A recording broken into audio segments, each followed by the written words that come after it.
कहीं पर कोई किसी प्रकार की कानून व्यवस्था के लिए संकट नहीं।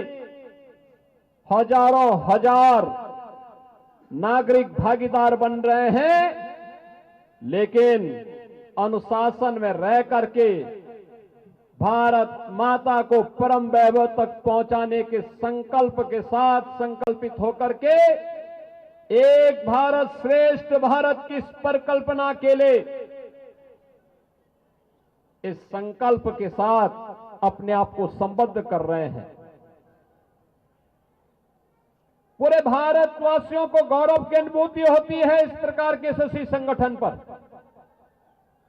और उस संगठन के शताब्दी महोत्सव में हम समता के, समरसता के इस महान पर्व होली के साथ जुड़ रहे हैं। बहनों और भाइयों, होली का ये पर्व हम भारत में ऐसे समय में आयोजित कर रहे हैं जब पूरी दुनिया में अव्यवस्था है, अशांति है, अराजकता का सा वातावरण है। लेकिन भारत अपने यशस्वी नेतृत्व में आनंद और उत्साह के साथ, उमंग के साथ इस पर्व का आनंद ले रहा है। कहीं कोई भय नहीं, कहीं अराजकता नहीं, कहीं अविश्वास नहीं। हर ओर एक ही भाव है और वह भाव है सत्यमेव जयते का। हर ओर एक ही आवाज गूंज रही है, यह तो धर्मस्ततो जय। जहां धर्म होगा वहीं जय होगी, वहीं विजय होगी। जहां सत्य होगा वहीं जय होगी।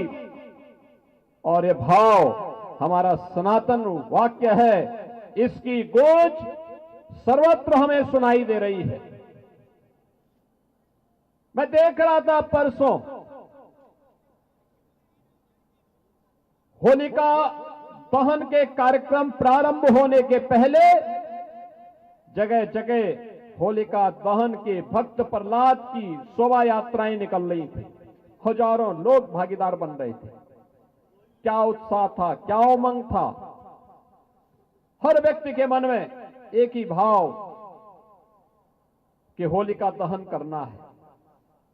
होलिका दहन का मतलब अपने अहंकार को मिटाना है, तुष्टीकरण को समाप्त करना है। कहीं कोई भ्रष्टाचार पनप रहा है तो उसकी होलिका दहन करना, उसका दहन करना है। और कहीं पर कोई अराजकता, कोई आतंकवाद, कोई उग्रवाद सिर उठाने का कुत्सित प्रयास कर रहा है तो उसको नेस्तनाबूद भी करना है। यह संकल्प सर्वत्र हम सबको सुनाई दे रहा था। और याद करना, भगवान नरसिंह तो श्री हरि विष्णु के एक महत्वपूर्ण अवतार है। भारत के अवतारों की परंपरा हम सबको इस बात के लिए आगाह कराती है कि ईश्वर तो सर्वत्र है, लेकिन ईश्वर का भक्त बनना पड़ेगा। एक भक्त के बनकर के, एक याचक बनकर के जब हम ईश्वर की शरण में जाते हैं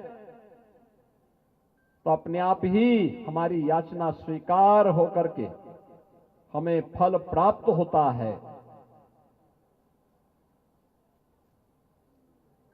यह हम सब वर्तमान में एक भारत श्रेष्ठ भारत किस क्रम में आगे बढ़ रहे हैं।